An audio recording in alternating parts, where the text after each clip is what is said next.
This is the most popular trend in keyboards right now. But why? Does everybody just want things smaller and flatter? Are low-profile keyboards secretly taking over the world? Well, howdy hey, I'm Hipyo Tech, and there's no way, no reason that anyone would ever want a low-profile...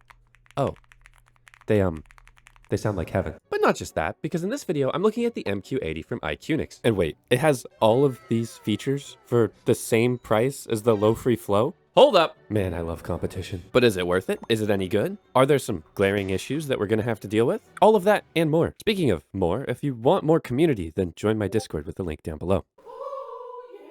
Now, full disclosure, this video is sponsored by Iqunix, who did not review this video, did not tell me what to say, and all of my thoughts are my own. Now, fun fact about the MQ80, it used to be a Kickstarter and now is launching as in-stock / a pre-order on the Iqunix website, which I'll have linked down below. And as I'm making this video, it's $159, but you can save $8 with code Hipyo. Now, don't worry, there's a lot of things I'm going to look at on this keyboard, but the first thing is these carrying cases that they come in are relatively nice. Granted, if you're getting a low-profile keyboard, a bulky case like this doesn't give you that much value. I feel like for most people, if they're bringing it to and from work, they're probably just going to slip it into their laptop sleeve with their laptop, maybe. If you're unfamiliar with Iqunix, I've looked at a lot of their keyboards in the past, and they kind of have a duality of making cheap, plastic-looking keyboards and also really stupidly nice stuff under Iqunix Super, and this sits somewhere in the middle. With the board, you also get a cable and a basic accessory kit, which is nice. So far, all of these touches do set it apart versus some of the competition, and oh, that's a brush. Very long brush, nice. You also get a keycap and switch puller, which is good for swapping out stuff, and oh, a 2.4 gigahertz dongle.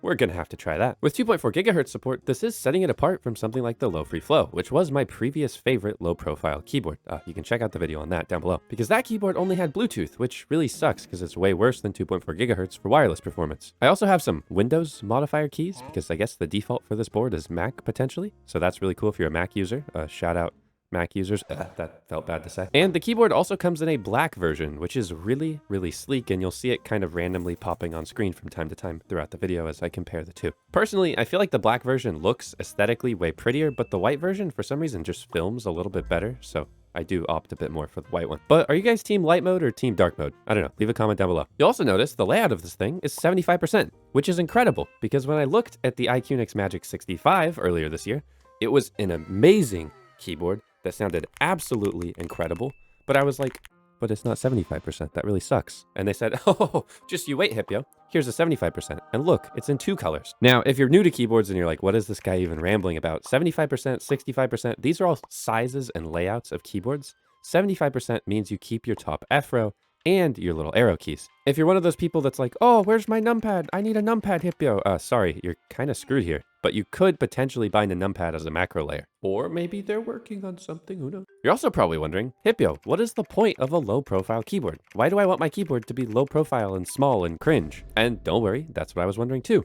For some people, the profile of normal keyboards sits at way too high of an angle. For some people, they've gotten so used to typing on laptop keyboards that something like this is much more comfortable. Also, one might find that they need a wrist rest for some keyboards, and for a low profile keyboard, you really don't. For me, I actually just find them generally way more comfortable to type on. That's just my personal preference. I like keyboards that sit relatively low, any keyboard with too aggressive of an angle, and it kind of just hurts my wrists. Also, I don't have a MacBook or anything to show you, but keyboards like this tend to fit really well over your existing laptop keyboard, so it's just like a straight up upgrade. It feels way better, it sounds way better. And speaking of straight up upgrade, the build quality here is genuinely impeccable. The case is made out of an aluminum with a beautiful engraving. It feels like one solid tray piece, so nothing is too pingy or really rattly. And really, you can't get that creative with low profile keyboards, but I feel like they've done quite a bit here, and it sets it apart. Now, initially I thought this little back thing was like somewhere where you could store the 2.4 gigahertz dongle, and guys, please do that in a future version or something, because that would be really nice. There's nowhere to store it. Where do I store it? But that's not all, because flipping this thing around gives us another experience. The gasket mount, which they call lay gasket. What the hell are you guys thinking? If you're new to keyboards, a gasket mount is typically some form of mechanism that makes your keyboard softer to type on and a little bit more bouncy. I'll take this thing apart later to look at the exact implementation, but in general, it feels a little bit lackluster, although I have some ideas of how to make it better.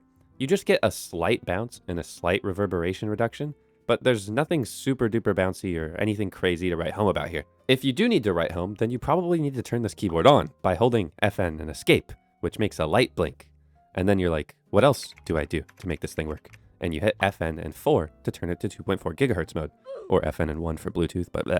This gives us a nice view of the RGB, which is a little bit depressingly dim. I'm not gonna lie, I was kind of hoping for more here. During daylight conditions on max brightness, this thing is hardly visible on the white version of the keyboard, although you can kind of see the side glow, which is a nice accent. I know you're not probably using this thing for gaming or anything, because then you'd probably opt for like the Asus low profile keyboard. But you know, who said you have to be a gamer to like RGB? Office workers and creatives, we like the rainbow from time to time.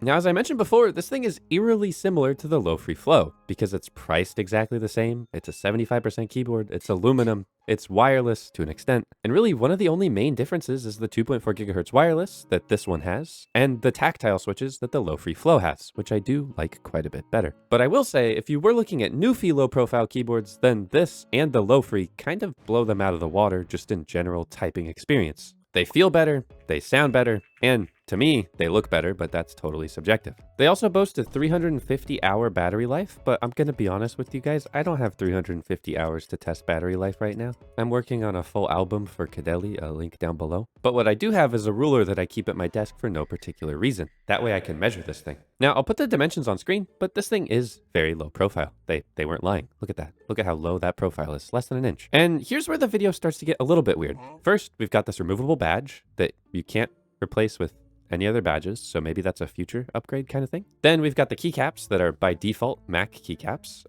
Gonna have to remove those with a little bit of, dude, just use a keycap puller. What do you do? Okay, thank you. And that reveals the switches, which for some reason are called Kale Palm Gold Red Linear Switches.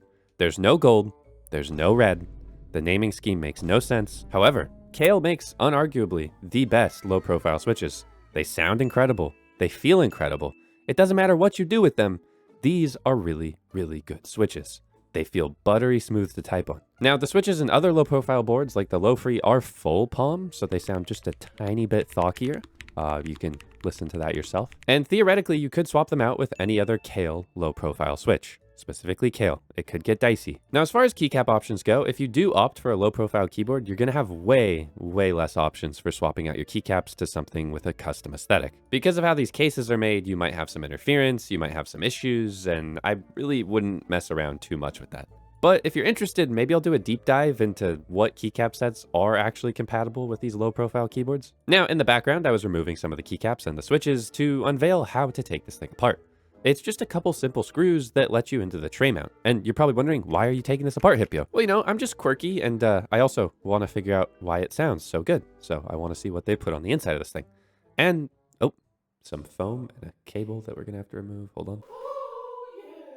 Now, surprisingly, this thing has much less foam and much less mods than I was expecting. You've got a thin layer of PETG, you've got this little tiny foam in between the plate and PCB, and that's about it. The board does have flex cuts in it, which to me makes it feel just a little bit more hollow than a board without it.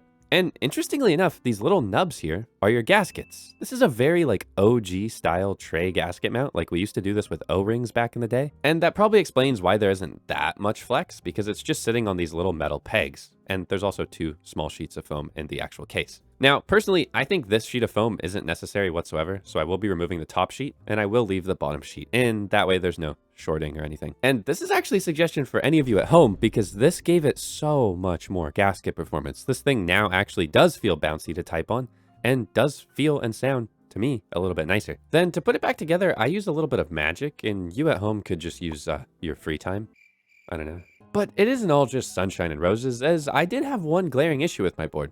The spacebar stabilizers just kind of sucked. Like, they sounded really, really rattly, as you'll hear in the final sound test, and it required a lot of fine tuning with some Permatex dielectric grease that I had to shoot into the stabilizer to make it not rattle. At first, I was going to be like, oh, this is a fluke because they're early units, but then both of my units had the same exact issue, and I was like, yeah, the spacebars aren't too great here. But overall, even with that, the MQ80 is a very competitive offering in the low-profile keyboard space. It throws punches with every other low-profile keyboard at a pretty respectable price as well. However, if you are not needing a 75% keyboard, the Iqunix MQ80 is significantly cheaper right now, and arguably the same, if not better. Check out my video on that in the top right. But if you like low profile keyboards, you don't really want to customize the keycaps or the aesthetics, then this thing is a very solid choice. Just like subscribing and leaving a comment down below for more keyboard content. What's your favorite keyboard? Please tell me, please.